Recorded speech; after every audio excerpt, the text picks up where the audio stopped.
Hello, hello, coucou. Nous sommes encore sur JDF. Bonjour ou bonsoir, peu importe à l'heure à laquelle tu regardes cette émission.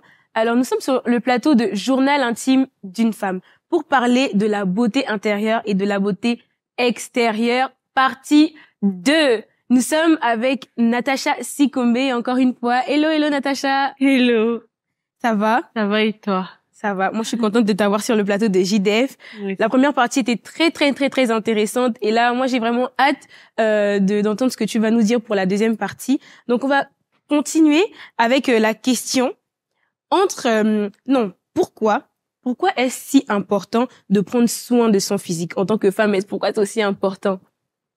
Je dirais que c'est important de prendre soin de son physique en tant que femme parce que je considère le physique comme étant la vitrine de l'âme. Tu vois, autant dans l'autre émission, on a beaucoup parlé de l'intérieur.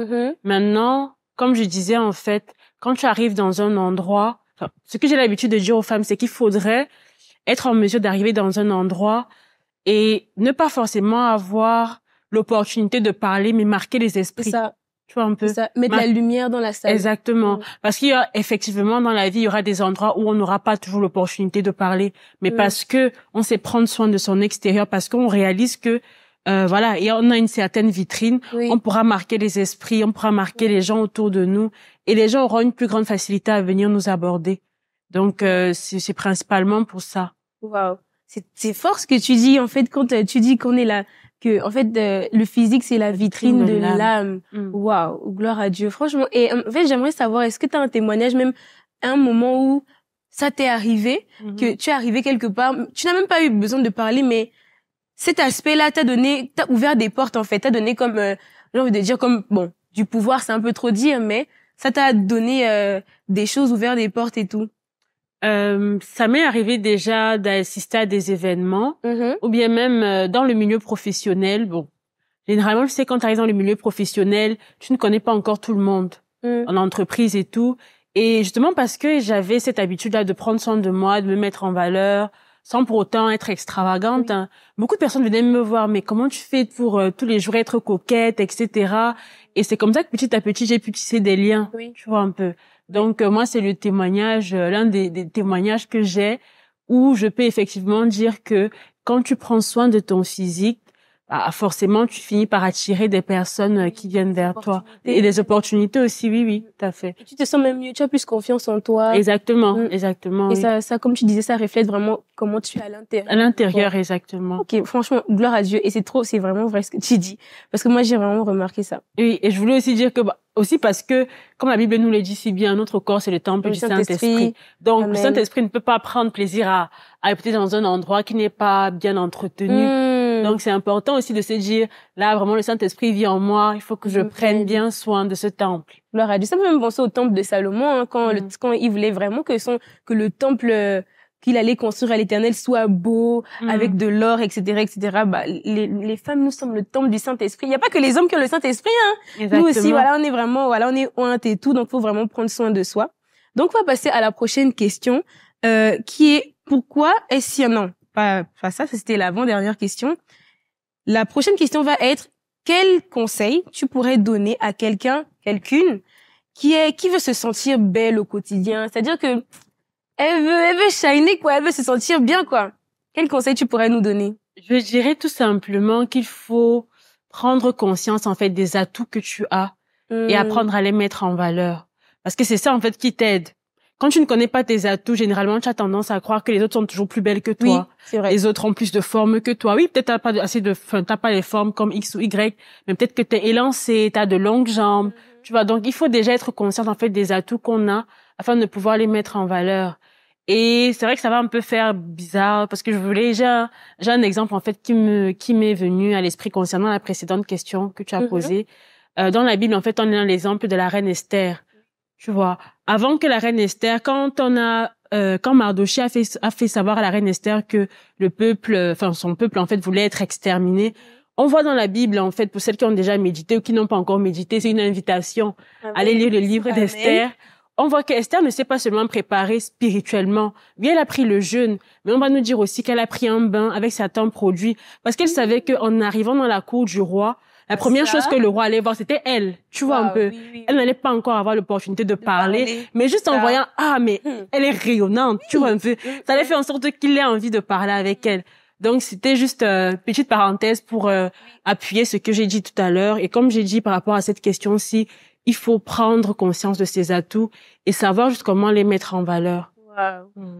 Franchement, c'est vraiment comment on va dire, c'est vraiment bénissant ce que tu dis, parce que tu évoques vraiment le fait que, parce que on va souvent, faut pas se mentir, hein, on va souvent voir la reine Esther qui, oui, elle appelle le jeûne, c'est ça, oui, jeûne de 3 jours, mais même ça me fait même penser au fait que même pour entrer dans le palais pour devenir justement reine, en fait, avant que la reine Esther devienne reine Esther, elle a eu un parfum. Exactement. Le parfum que les rois aiment.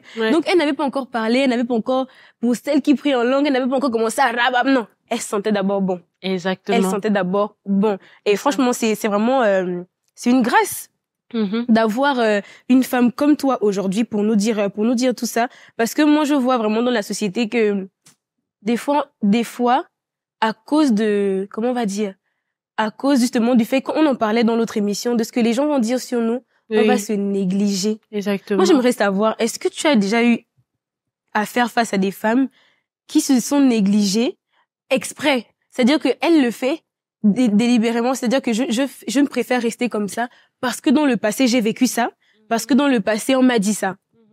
Oui, bien sûr. J'ai par exemple une de mes coachées, parce que dans le cadre en fait de ce que je propose, j'ai un programme qui s'appelle Restaurer pour briller, durant lequel, c'est un programme de 6 mois pendant lequel j'accompagne les femmes dans la restauration de leurs blessures. Et justement, on va toucher à la fois la beauté intérieure et la beauté extérieure. Okay. J'ai une, par exemple, qui m'avait confié que elle a été victime de plusieurs viols, en fait. Et ça fait en sorte que, à un moment donné, elle se cachait dans ses vêtements. Parce qu'elle se disait, plus je me cache, tu vois, moi, je vais attirer les regards, moi, je vais attirer des hommes qui auront cette envie-là d'abuser encore de moi. Tu vois un peu. Donc, tout ça encore pour faire le parallèle entre la beauté physique et la beauté intérieure. Waouh. C'est vraiment fort, hein, des personnes, et on se rend compte qu'il y a des gens qui vivent vraiment comme ça, qui vivent cachés en elles. Oui. Qui n'arrivent pas à se révéler. Et moi, je me rappelle que un jour, j'étais au Gabon, et je passais quelque part, et il y avait une dame, ça va souvent être récurrent en Afrique, hein, des personnes qui se baladent presque dénudées et tout, et on lui demandait, mais pourquoi tu t'habilles comme ça et tout? Mais elle dit parce que, il y a des personnes qui ont l'habitude d'abuser de moi. J'ai décidé maintenant de m'habiller comme ça pour leur montrer que, ok, comme vous voulez abuser de moi, abusez bien de moi parce que elle avait comme perdu toute estime d'elle-même. C'est ça, son corps n'avait plus de valeur. Voilà, exactement, son corps n'avait plus de valeur pour elle-même. Waouh, c'est vraiment intéressant de voir ça. Moi, j'aimerais savoir, intérieurement comme extérieurement, est-ce que tu as des conseils ou même une routine que tu fais pour te sentir bien, pour te sentir toujours en beauté et tout? Je dirais déjà la base, prendre soin de soi tous les jours, c'est-à-dire son hygiène corporelle, faire sa toilette, etc. Et aussi, de façon quotidienne, c'est pas de façon quotidienne, mais ça va être vraiment, par exemple, de façon mensuelle, j'ai mis en place des petits trucs du genre, chaque mois, par exemple, moi, je sais que faire mes ongles, ça me fait du bien, tu vois, ça me fait me sentir bien dans ma peau, me coiffer chaque mois, ça me fait me sentir bien dans ma peau, et intérieurement aussi, faire un check-up régulier, en fait, de comment je me sens. Tu vois, ça aussi, c'est important. Pouvoir échanger aussi avec des proches sur peut-être une situation que j'ai vécue. Tu vois, ça me permet d'extérioriser parce que le problème qu'on rencontre souvent aussi, c'est que plus on l'intériorise, plus on vit des situations seules, plus ça pourrit notre intérieur. Tu vois un peu. Donc, c'est des petits trucs comme ça, là, que j'ai mis en place. Peut-être pas toujours quotidiennement, mais de façon régulière pour que je puisse à la fois me sentir belle à l'intérieur et à l'extérieur. Waouh, c'est ça. Moi, j'aime beaucoup tes conseils, hein. J'aime beaucoup tes conseils parce que souvent, je me rappelle que dans une autre émission, on a eu la grâce de faire une émission avec le pasteur Karel. Elle nous disait en fait que elle avait, à un moment donné, elle se disait que si elle prend soin d'elle, parce que au Gabon, ou bien on va dire en Afrique, les femmes de Dieu sont censées avoir une certaine carrure. Et du coup, donc elle se disait, si je prends soin de moi, on va dire non, esprit de Jézabel. On va dire non, ceci, cela, alors que pas du tout. C'est juste que, c'est normal pour une femme d'être belle, de se sentir bien, d'être propre et de sentir bon, etc., etc. Aussi, est-ce que tu as un conseil pour une femme qui n'arrive pas forcément à avoir, comment on va dire, une vie d'intimité que ça soit avec elle-même, avec sa famille, avec ses parents, même une vie d'intimité spirituelle avec Dieu qui lui permette de se sentir bien intérieurement. Du coup, pour répondre à ta question, moi, je dirais que, premièrement, en fait, il faut venir à Dieu tel que nous sommes. Parfois, il y a des femmes qui attendent d'être, c'est trop, j'ai envie de dire, trop sainte, trop propre, etc. Alors qu'au final, Dieu, il ne regarde pas à ça. Dieu, il veut qu'on vienne dans l'état où nous sommes. Et donc, il faudrait être en mesure de s'approcher de Dieu, lui dire, voilà, comme si tu parlais à ton papa. Papa, là, ça va pas. Je me rends compte que toutes ces années, en fait, je n'ai jamais su qui je suis.